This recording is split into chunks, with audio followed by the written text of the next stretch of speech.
I'm Janice Hossegger. After 3 decades in the marketing business and many years of being an entrepreneur, I've learned a thing or two about marketing. Join me as we talk about marketing, small business, and life in between. Welcome to My Weekly Marketing.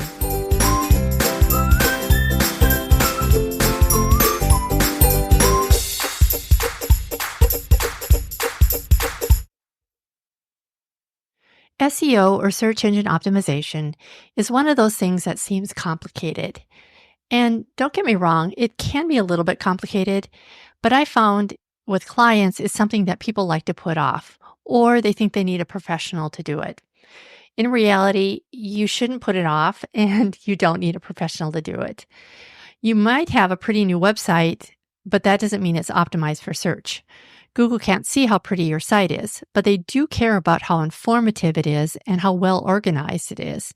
And more importantly, how easy you make it for customers and visitors to use.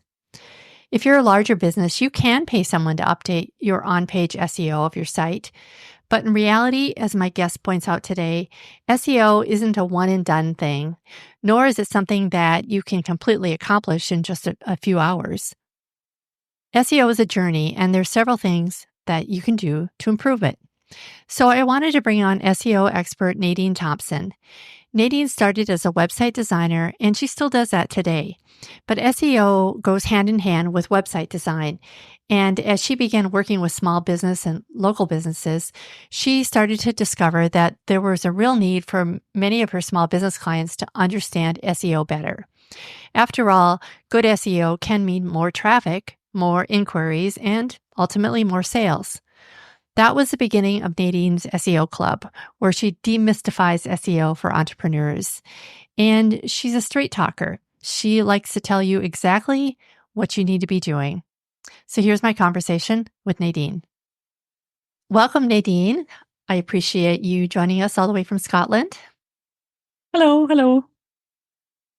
So SEO, I said as we were chatting right before I started recording, is that people tend to hate SEO. At least people that I've dealt with. I think just because it takes a lot of time and energy. It's sort of under the hood, so to speak, where we can't really see it. We can't really understand it very well. So for someone just getting started with SEO, what are the absolute must-knows? So SEO is, imagine you're making a wedding cake. And if you wanted to make a wedding cake that is 4 tiers tall, you're not starting with the berries on the top. You're starting with the eggs, the flour, and the sugar. And you tend to follow a recipe. And SEO is a recipe that you need to follow. And the majority of people who are scared of SEO, they just don't know the recipe. Now, I know I'm scared of baking and I can't make good cakes because I just don't have the patience for that kind of thing. But SEO is like a recipe. And for anybody wanting to begin with SEO without getting any geek overload, don't even think about SEO, but start blogging. But blogging, I don't mean talk about what you did last week in your business. No one cares what you did last week. And I am German. I live in Scotland. I have a very Scottish accent, but I'm German and I'm very direct when I teach my students the SEO. So no one cares what you did last week. So if you are, for example, in the wedding industry, you might want to blog about last week's wedding. While this is okay to do, but that shouldn't be 2 out of 10 blog posts. The majority of your blog posts that you can blog about is your customers' questions. And the best book to buy is one by Marcus Sheridan. It's called They Ask, You Answer. And this will be a mind-blowing book for you. And Janice can put a link to that book or the author into the comments. And he explains how he turned his business around. And I doubt that Marcus at this time actually cared about SEO. Because if you put content on your website that your customers are looking for, then you will be found in Google. SEO is not about the geek. SEO is about caring and being found for the content that your target customer is looking for. So even if you didn't put any alt tags or things like that in place, if you focus on really good content and you don't hold back, you are making the biggest positive improvement on your website. Okay, so you're saying that people shouldn't stress out that they don't have their metadata aligned with the right keywords or that sort of thing, or is that just part of it? The content, of course, is important. So if we're talking a recipe here, do we need like 3 cups of content to 1 cup of metadata?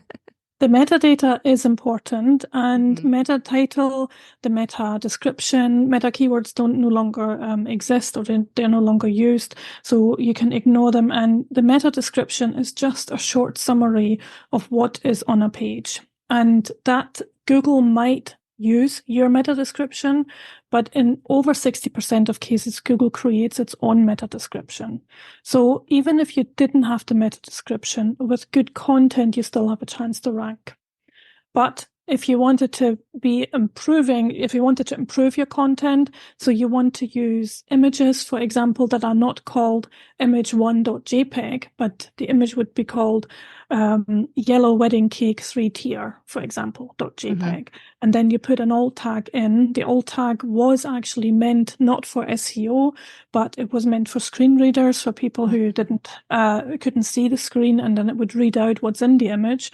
But many years ago, SEO started abusing this alt tag and stuffing it with keywords. Now, the alt tag is a description of what's in the image, which can include keywords, but it must not be abused for keywords. Okay, so I maybe been doing this wrong. So I'll put a description in, but I'll also throw a title in too, or the keyword for the article. Are you saying I should just stick with the description? Well, if my article has 10 images, then you would use the same title 10 times for 10 images, so that's not required in the alt tag. So that's the alt tag for images. And another really cool trick that you can do is to use your headlines. So if you write a blog article, never write the blog article where you have 1 headline and 2 miles of text. Make sure you structure it so you use headline 1 only once, and then headline 2, and you never use headlines to make your text look fancy, but to structure it. Google is looking at the structure of your headline. So headline 3 must be a subheadline of headline 2. And when you so basically when you've finished your blog post, copy it and put it into a Google Doc, for example, and take all the text away. So you're only left with your headlines. And these headlines need to summarize what's in your blog post. So never have a headline that says introduction or let's start or to summarize ... That's not a headline. So a headline needs to contain content and a short summary of what the reader is about to read in the next paragraph. I love that trick. I'm going to try that for some of my clients for sure, because sometimes it's easy, especially for people who are sort of stream of consciousness writers, to just go through and write the entire blog post. And then afterwards, I or whoever's editing it will have to go through and put in subheads that sort of summarize it, which could probably also work if that's your format. But I love the idea of putting it into a Google Doc and stripping away all the content, because you're right, that really should tell the story. I love that. I actually have a tool developed, which I asked the development company. So I send you a link after that. It's called the SEO Headline Checker. Mm-hmm. And all you need to do is put your URL of your live blog post in there, and it strips your text out and leaves you with the headlines. And it will show you if you have used the headlines correctly. Very cool. I will definitely put that in the show notes too. So, so you mentioned we're talking about blogging, of course. So how much does like video creation or even podcasts or social media, how much of that, to carry your analogy, goes into the recipe, can strengthen the recipe, fortify it some way? Or is it really primarily blogging that we should be looking at? Or what kind of content should people be creating? So the video creation and podcasts are they are really for basically to give your audience a different way to show the same content. And so what we had discussed earlier, and I asked you, is this podcast also going to be available on YouTube? So and then you might transcribe it to be a blog post. So now we have got 3 pieces of content that are all from one source from our chat today. And when you have you can create additional video content. So I use a lot of how-tos on my website. For example, how to use a headline or how to use a certain plugin on WordPress. And I just quickly record a screen video, which I then add into my blog post. So I basically have text and then have a video that explains something and then have some more text. But what I also do is I record my blog posts, not as a podcast, but I record them by voice. And then because my blog posts tend to be very long, so that people can choose to listen to the whole blog post instead of having to read it. Okay, that's really interesting. And the podcasting, you can transcribe it and then make it available on your website as a blog post, which will then also be great for SEO. Okay. So what I've been typically doing is I will include a PDF with the transcript in it. And PDFs are also scanned by Google, right? I mean, I think so, yeah. I believe so. I double checked that one. So is something that's on a PDF, like an addendum, like you have to click to download it kind of thing, is that kind of weighed the same way as something that would be right on the page, directly on the page? Well, I have done a lot of research, like not research. If you're looking for something in Google and you enter the word PDF, Google will show you PDFs. Yeah. So Google will definitely read them. And there's actually a good PDF that you can download if you enter Marcus Sheridan, the Big Five, and enter the word PDF, and you will then see the 5 big questions people ask about in Google. Okay. Oh, I'll include a link to that too. So, and the first link that I click on is from the company PixelSync, and the 5 big things that people look for in Google is, I'm just looking at my second screen here, is cost and price. So how much does a product or service cost? So for example, I used to do wedding photography and I had a massive big blog post, how much is wedding photography in Scotland, for example. The next thing is problems. So that is usually for products. So, for example, if you wanted to buy a certain washing machine, and then you can search for the washing machine type and then common problems. Next thing is comparisons. They tend to do quite well. So you compare one thing to another. So, for example, if you were a wedding cake designer, you can see supermarket wedding cake versus bespoke wedding cake. So you can have a comparison blog post. What people also look for is reviews, and that tends to be products as well, but it can be software and services as well. So I'm not talking a Google review, but a proper long review of a certain type of product or service. And then the other thing that people search for is best of or top of. And so, for example, best cake designers in Newcastle. I love that. I think that list is going to be really helpful too, when you're trying to make decisions about what to offer various customers at various stages of what I call the trail to the sale or their buyer's journey. Yes. So that's something really to take note of, because if somebody's looking for the cost of something, that means that they're probably halfway to the point of being ready to buy it, or at least they're curious about what would it cost if I did this. So that's really a good tip. Also, the cost is also something that, and Marcus Sheridan, I'm not going to swear on this podcast, but Marcus Sheridan basically, he says, if you don't talk about costs on your website, it's called the middle finger of the internet. Because the customers know that you know your price. Yeah. So they know that you know, so you're hiding it. And so why not talk about it? And if, like, for example, if I contact you for marketing services, then you say, but I can't give you a price until I know what you want. But you can put 3 or 4 use cases on your website saying somebody that wants to have a logo and a website copywriting and a brochure design, that's going to cost me, what, $5,000. If somebody is going to want this, that, and that, then you're probably talking about that. So you're giving people an idea so that they might fall in love with what you show on your website. But if you don't show any prices, they have no chance to know if they can actually afford you. So Right. Yeah. by showing a starting price or minimum spend or a typical product or typical customer spend, you're actually helping your customers a lot.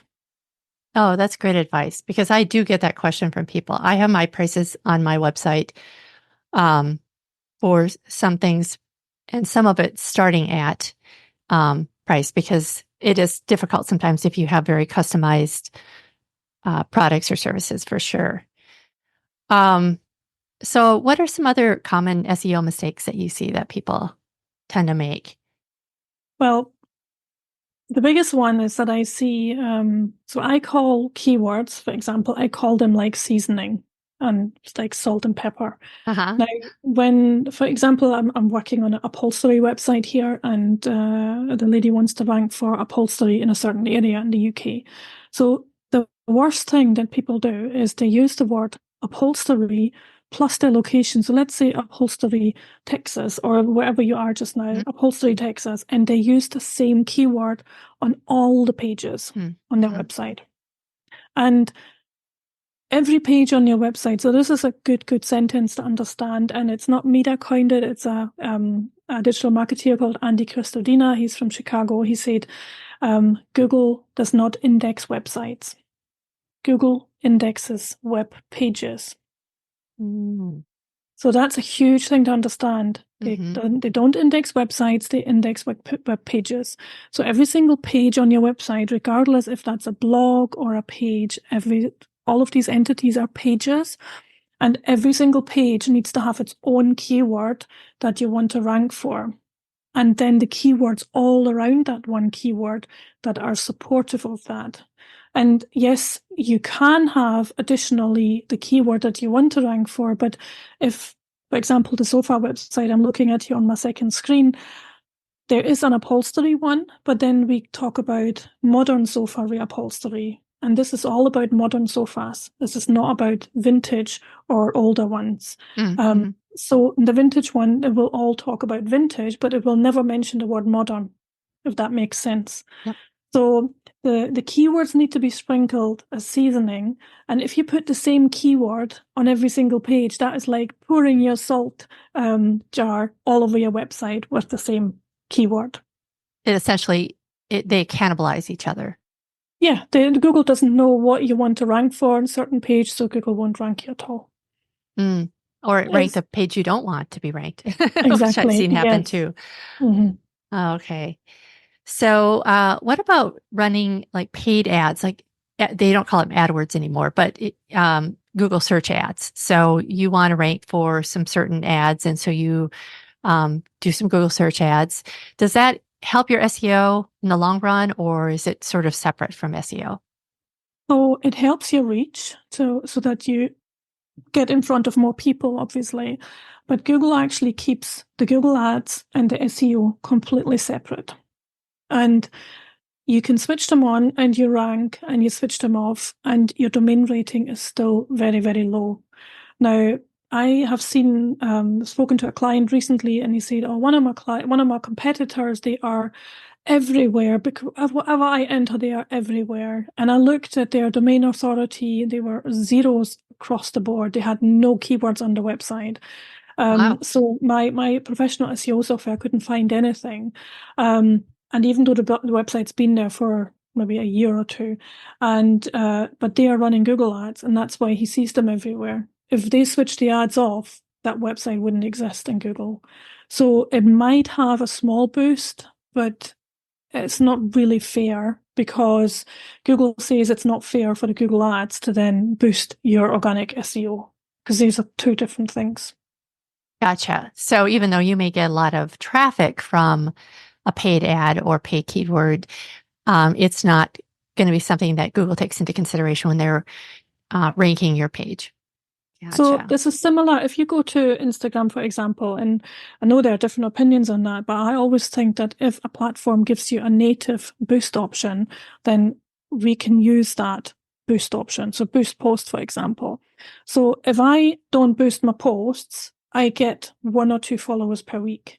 But if I boost my posts for only as little as $5 a day, I get on average 50 to 100 followers per week, because I'm simply putting myself in front of the customers. So that's just, and if I switch the boosted ad back off, I'm going down to 1 or 2 new followers per week. That's the same Gotcha. thing. Just So more exposure. yeah. Although I will say, I just have to interject this here. I do not ever recommend boosting posts. I'd recommend that you use the ad manager, but I'm just going to put my 2 cents in. It worked really well for me in the past. So yeah. Yeah, I guess it really depends on your objective. If it's just to grow an audience, if it's working for you, then more power to you. Mm. Um, so what about local SEO? What are some tips that people who have a local business, say a brick and mortar, like a bakery, for example, can do to attract customers in their area? So first of all, this is basically my specialty is to help local businesses put themselves on the map. And the first thing that when people open your website, it needs to show the location big in your face. So the first headline you see on a website shouldn't be a marketing headline. The first headline should be a keyword. For example, reupholstery in New York. So you need to say what it is you do and where it is you're doing it and possibly who you're doing it for. So, for example, you could say a wedding photographer in New York for luxury venues. So that includes the 3 things. So when I see a website that says, let's transform your most romantic day in your life, that's going to bomb because this is marketing, but nobody knows what you're selling. So sometimes we need to put on the tin what's in the tin. And your very first headline needs to be the keyword. And that's super important.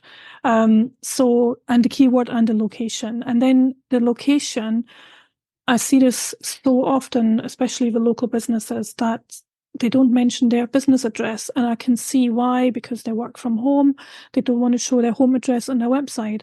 But you can go around that. You simply mention the town where you are, your postcode possibly, and the area. And you mention that in a footer of every single page and in your headlines so that Google has got no doubt where your business is and where it operates. And the next thing is you need to really work on your Google profile.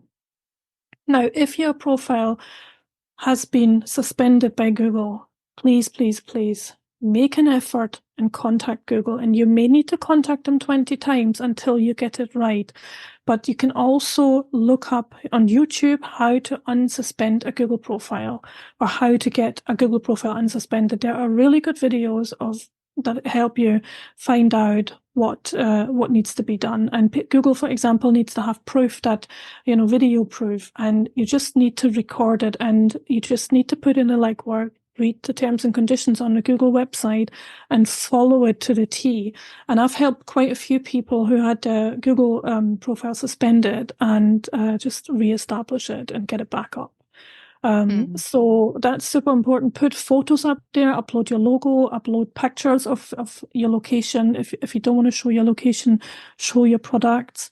And then make sure that you add Google updates. Now, Google updates self-destruct every 6 months. So if you, so it's not another social media. That's the beauty of it, because if you upload 1 a month, then you will always have 6 showing. And this could be, and again, it's not for a blog post. A Google update is simply an image. And I always say put words on the image so that people can see it in big in there, because the text underneath could be quite small. And then you say, did you know the 5 top mistakes for SEOs? And then click here to learn more. And then people might see this and then they click and go to your website. That's interesting. So it's not just for promotions. No. Okay. Because it kind of looks that way. Because I've thought about blog posts in there, but you're right. You can't put up a blog post, but you can put up an image that clicks to a blog post. I love that idea. So you're talking about the The other really cool thing that you can do with Google Profile is the questions.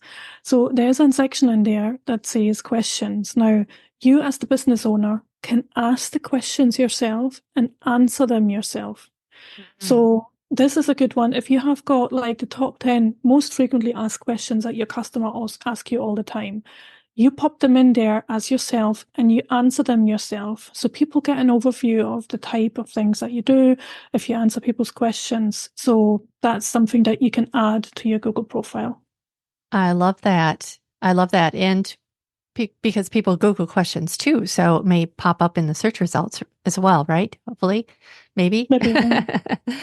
Yeah. So you're talking about it used to be called Google My Business, the little blocks that are next to the search results that if you're doing a local search. So now I have clients that are have multiple locations throughout a state, for example, multiple locations in Texas, for example. It's still important to have, bakeries throughout Central Texas or something like that in the upper part of the headline, as well as I would imagine to have a separate location page for each of those. So if you're looking for bakeries in Dallas, you might want a page that says, this is the bakery in Dallas, because they would go directly to that landing page rather than to your home page in the search results, right? Yeah. So, and those are so easy to put together, and they do really work in the search results. Or if you're searching for those terms, it really does make a difference. Yeah. So, but I love that about the Q&As. It's a great idea. Okay. So is SEO something that you feel like people should leave to the experts, or do you feel like it can be accomplished through a DIY or a small business owner just by getting behind the scenes, getting a little comfortable with their website platform, if it's WordPress or Squarespace or some of the other ones, and doing it themselves?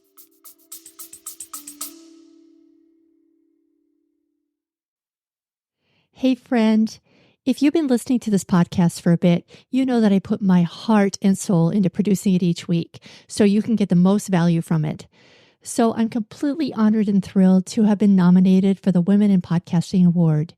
But here's the thing. I need your vote. Would you consider voting for me? Just go to myweeklymarketing.com/vote and you can cast your vote there. I would be eternally grateful. Thank you so much from the bottom of my heart.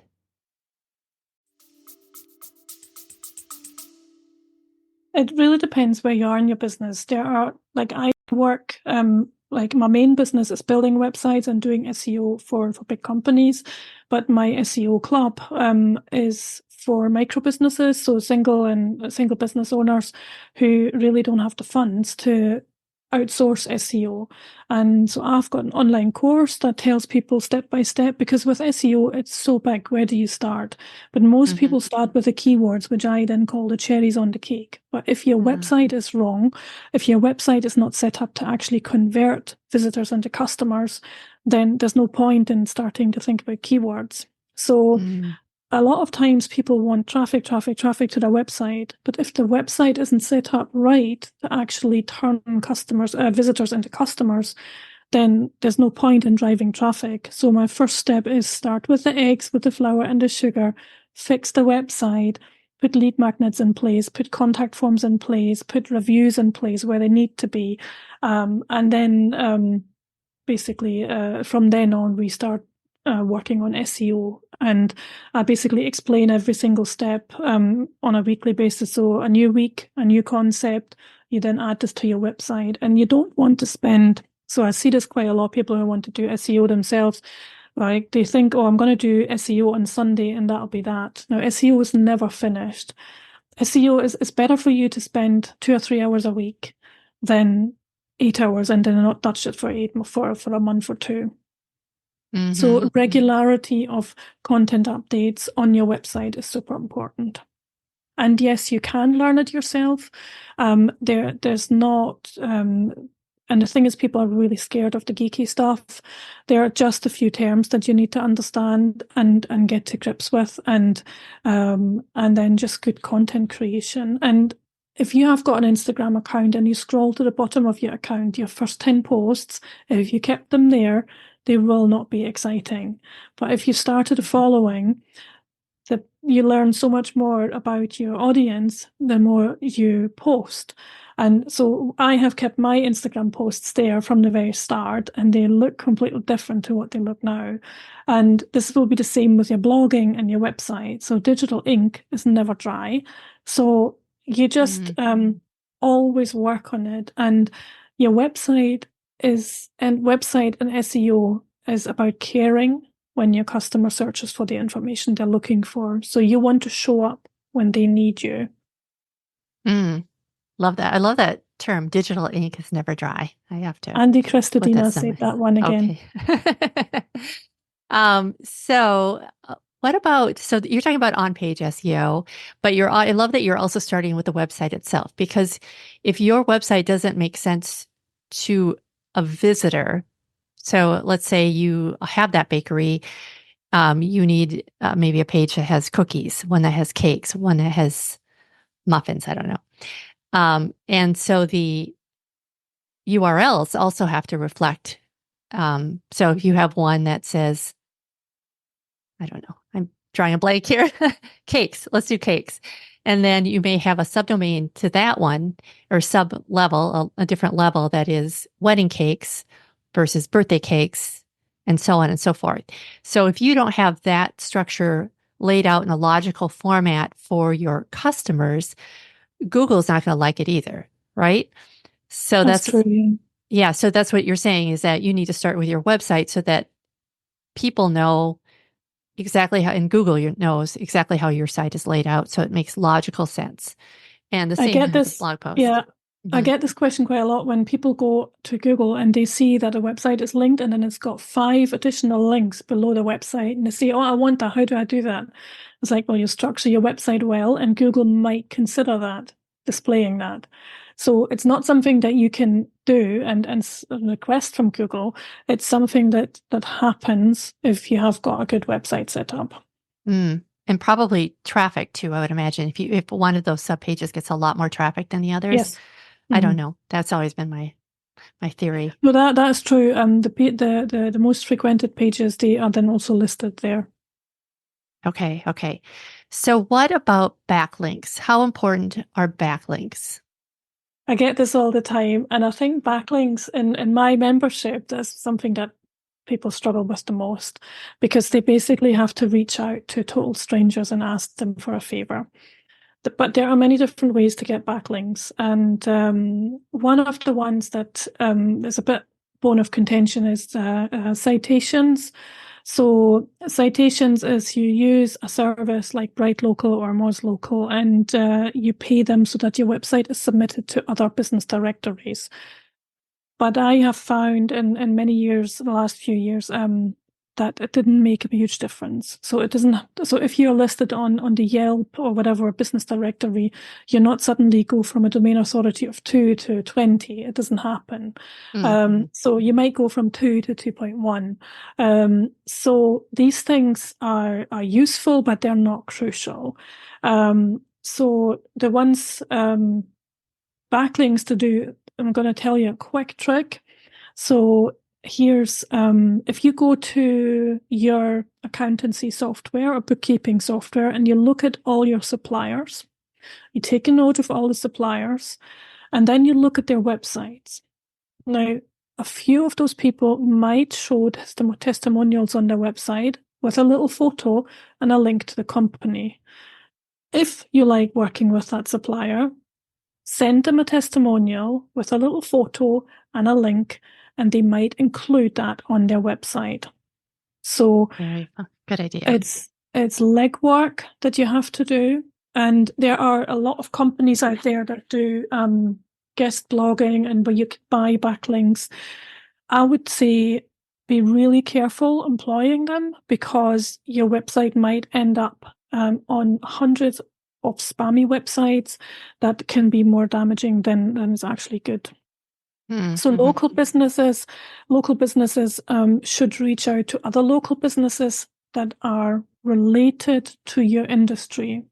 So if you're a bridal store and your best friend runs a garden centre, there might be a link with the flowers. But if your best friend sells shovels, then there might not be a link. So, but the thing is, I would still maybe put a link in place if somehow they can spin a reason for that link, either through local networking or something like that, because any local link is a boost. So local links really help, but local relevant links are really, really good. So do you think that they have more Weight. weight than like an article that you wrote that was picked up by the New York Times or the London Times? Well, if that was picked up, I mean, if this happens, this is fantastic. And Google will know that you do digital PR. It depends on the article. If the article is doing well, if the article is related to you, this will give you a boost, but it's still not going to jump your domain authority from 2 to 20. It might jump from 2 to 3. Yes. Yeah. So someone told me once that the numbers as they go up really depends. They like multiply. It's like tornadoes or a hurricane, which is the only thing I can think of as an analogy is that they become exponentially stronger, right? So it's easier to get from 2 to 3 than it is to get from 20 to 21, for example. Yes. Yeah. So even small increments are a win. And you're talking about domain authority, which you can measure on like Moz.com or several other websites that will kind of give you an idea of where you land. And really on that one, you really just need to outrank your competitors, right? You're not going to get to 100. No. So the whole domain authority thing is quite heavily debated. And I think Google still looks at links and links are still important. But I think because there is so much abuse going on in the SEO community, Google will also now give a chance to tiny websites if their content is top notch. So if you produce good content, and for me, good content is something where you feel satisfied after having consumed it. So how often do we read content and you're like, yeah, so what? If content leaves you with so what, then that's not good content.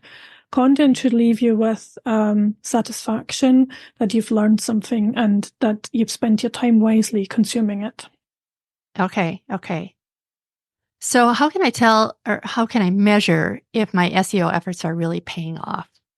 So let's say I went and did a whole bunch of changes over the weekend and got some backlinks. Is it really just domain authority that I need to keep an eye on, or how would you measure it?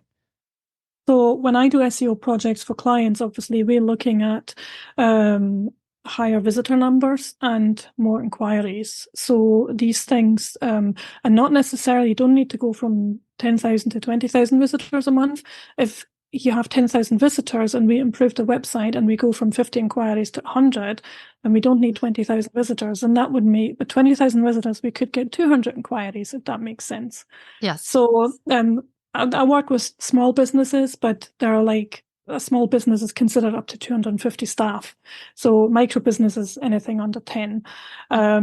So yeah, how to measure it is how often it's displayed. There's different KPIs that you can look at: your impressions, your clicks, that your number of visitors are going up per month, that your engagement rate is consistently way above 60. That means that people actually read your content and they don't come to your website and look for 5 seconds and just jump back out.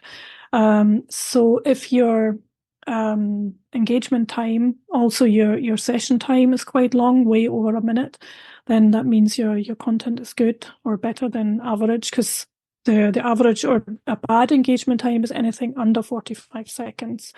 So I've looked into these numbers and they vary from industry to industry as well. But yeah, that should be one of the things to monitor. So, and the thing is, when you look into these things, when you do something at the weekend, you're not going to have a massive impact within 2 weeks. So these things take time. So I did an SEO project recently for a fitness business, and even within 2 weeks, we had a jump of impressions in Google of about 10, 15%. And then within a month, the jump was 40%. So it was quite a huge jump. But that was impressions. And then the clicks, there were maybe 20% more clicks. That's good. I know that there's software out there. I subscribe to Ubersuggest that will send you an alert to like, oh, this keyword just dropped to page 2, or on Google, so that there are things you can purchase that will let you know too how effective your SEO efforts are, because it's a horse race.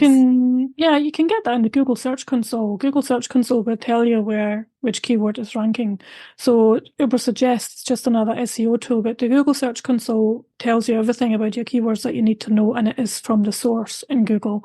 Right. So you don't need to use any other tool that uses their algorithms, but the Google Search Console uses their own, obviously, internal. Right. Is there a way to get reports from them? Because you just download them. Oh. There's an export button. I need someone that puts something right in front of my face, or I go and see it, unfortunately. So tell us how people can work with you. So I run the SEO Club, and people can just look at my Instagram page. It's called the.seo.club. And there you will find a link to my website, which is also the-seo-club.com. And, or you search for the SEO Club in Google. And, so I run an online course which explains every single aspect of SEO in a small lesson, and it tells you exactly what to do on your website. And so it's based on WordPress, but I also provided links for other platforms like Squarespace, for example, and Wix. And then, for example, we might talk about backlinks. I've got 9 lessons just on backlinks, and I give you 9 different options on how to generate backlinks for your website. And every single lesson has then got a task that tells you exactly how to do it. So there's a video, and then there's a private membership, private Facebook group where you can ask the questions, and then we do live Q&As every 2 weeks as well. Wow, that sounds great. All right. Well, thank you so much, Nadine. You have been super helpful. I appreciate your straight answers to all these questions, because there's so much misinformation too about SEO out there and it's of course changing all the time because Google is constantly updating their algorithms. So it is kind of a sticky wicket for everybody. So, all right. The one thing to say is keep your SEO ethical. Yes. And anything you write it for your customer. And if you see anything about an SEO hack, swipe left and move on. SEO hacks, Google does not like that. So keep it ethical and follow the SEO guidelines. Great advice. Alrighty. Thank you so much, Nadine. Thank you. Oh, Nadine had so much good stuff to share, and I love that she makes SEO so easy. For more information about anything we talked about today, visit the show notes page at myweeklymarketing.com/71. Thanks so much for joining me today. If you found this helpful, I would always appreciate a review on iTunes or your favorite podcast app. That helps me get found by more people so they too can learn how to better market their business.